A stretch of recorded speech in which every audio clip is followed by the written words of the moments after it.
my video where I was discussing how I'm working to find peace at the age of 30, I touched briefly on what I call the lost art of simpler times. It's usually a time we look back where life wasn't as complex, we maybe didn't have as much responsibilities, and we weren't so caught up with social media, politics, and things that are just racking our brains on a general day-to-day basis. I spoke there briefly that a strategy I'm personally working on is trying to pinpoint what it was in those times that made things seem happier, and to work on reintegrating those pieces back into my life today. In our day and age, you find people are constantly chasing nostalgia and trying to look back at that feeling of wholesomeness they had when they were younger. So the goal is really to pinpoint what it was in those moments and try to see if you can reintegrate it back into your life today. Now, I already know what some of you are going to tell me, but Ariel, my wholesome time was getting hammered with friends at a college basement party. Are you telling me I should quit my job and go get hammered at college basement parties? No, I am not telling you to do that. It's funny because it actually extends to a conversation I had with one of my good friends.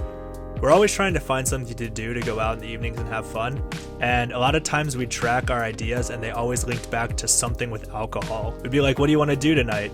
Oh, maybe let's go bowling or play darts or play pool or something.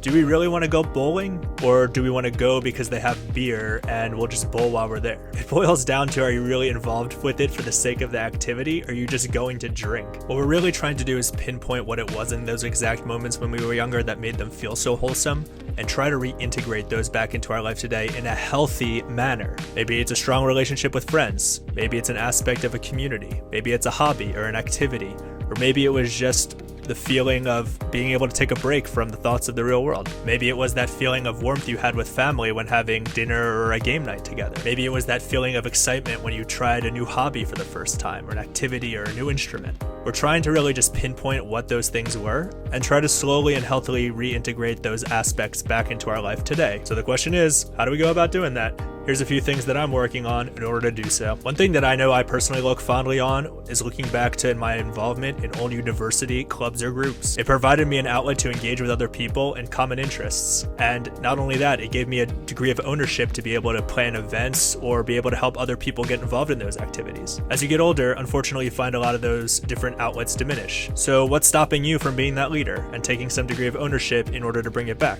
In large cities, a lot of times there are outlets such as intramural sports for young professionals. Perhaps even if your university or high school still has a lot of those activities, maybe there's opportunity for you to take on a volunteer role to be able to help support planning of events for students. It gives you a way to reintegrate that lost interest that you may had and also be able to provide it for the next generation, be a source of guidance, take a degree of ownership. At the same time, you give yourself an opportunity to reinvigorate that fire. As we get older, we tend to lose aspect with a lot of those activities. We may donate money to groups, for example, instead of actively being involved. But sometimes that sense of involvement is actually what we were lacking. We needed that sense of ownership, that sense of activity. If the city you're in is lacking that kind of activity or group, why not start one yourself?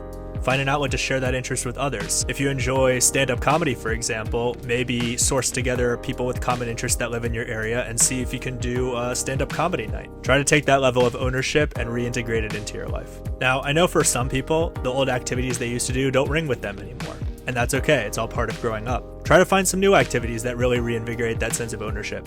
I, for example, signed up to take a motorcycle riding lesson. I sucked and I almost crashed into people, but it was a new and exciting experience. Nobody got hurt. Try to find some of those new activities in your area and get involved, whether it's a cooking class, a bartending class, and try to find those new outlets. A big one I'm really trying to work on is reintegrating and restretching that aspect of imagination. What do I mean by restretching? Remember when we were younger and had a lot more daydreams?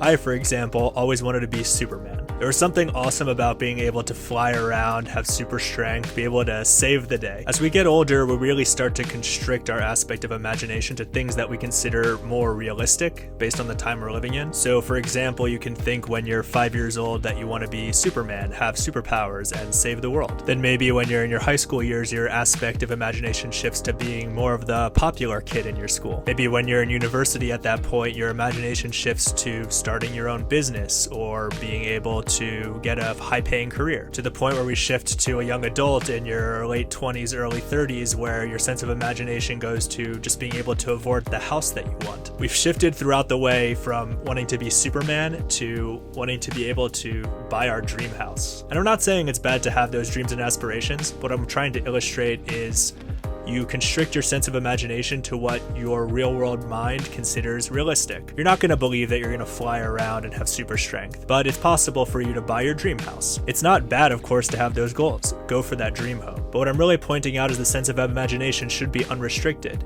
It doesn't hurt once in a while to close your eyes and pretend like you could fly. We're constricting our sense of imagination. We're funneling it down to the point where we won't even think outside the box anymore. But maybe try to stretch that imagination muscle again towards non-tangible things that you may consider to be impossible. You might not be able to fly around and have super strength, but having that sense of imagination and nostalgia is a beautiful thing, and it carries over into your positive outlook in the real world. Another aspect of simpler times is sometimes just being able to take a break from it all. After all, we call them simpler times because they just weren't really that complex. Having pizza and wine with family, for example, isn't overly complicated. An outdoor activity with friends isn't particularly overly complicated. Like I said, as you get older, your responsibilities expand. People go separate ways, they have their career, they may start their own families and have their own paths in life.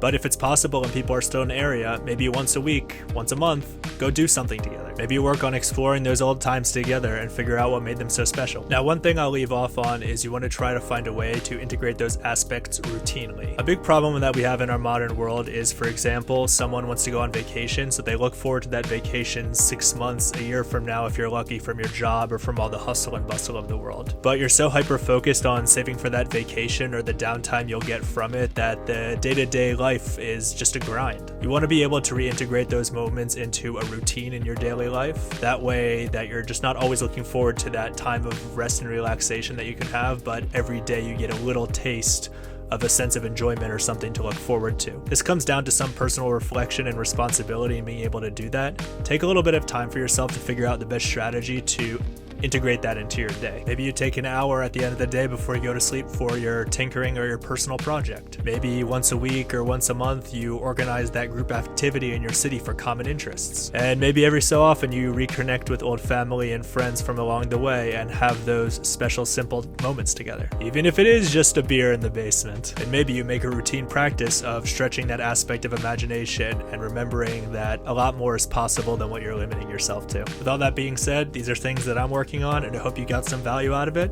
Be sure to leave a comment and subscribe. Let me know what you think about these tips and share any of your own. Catch you guys in the next one. Peace out.